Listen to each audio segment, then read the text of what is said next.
বিষ্ণু ইসা ইসলাম হুনাইনের যুদ্ধ শেষে ফিরতেছেন, পথিমধ্যে বেলাল রাদিয়াল্লাহু তাআলা আনহু আজান দিচ্ছেন। তো পাশে ছিল মুশরিকদের একটা পল্লী, কিছু মুশরিক তরুণ, তারা আজানকে ব্যঙ্গ করতেছে। মনে কষ্ট পাওয়ার মতো ব্যাপার না, কিন্তু বিশ্বনবী ওইখানে দেখেন কি খুঁজলেন। বিশ্বনবী খেয়াল করলেন কণ্ঠটা বড় সুন্দর, দরাজ গলা। বিশ্বনবী সাহাবীদেরকে বললেন ধরো, সবগুলারে ধরে বিশ্বনবী সামনে আনা হলো। ওরা হাঁটু গেড়ে বসলো। বিশ্বনবী বললেন তোমাদের মধ্যে কে যেন ব্যঙ্গ করে আজান দিচ্ছিল, তার গলাটা বড় উঁচু।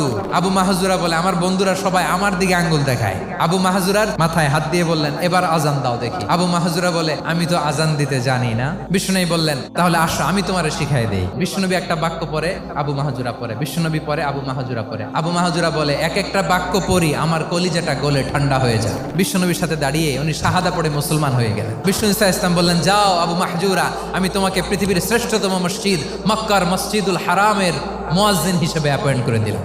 দেখছেন কিভাবে ট্যালেন্ট হান্টিং করতে হয়।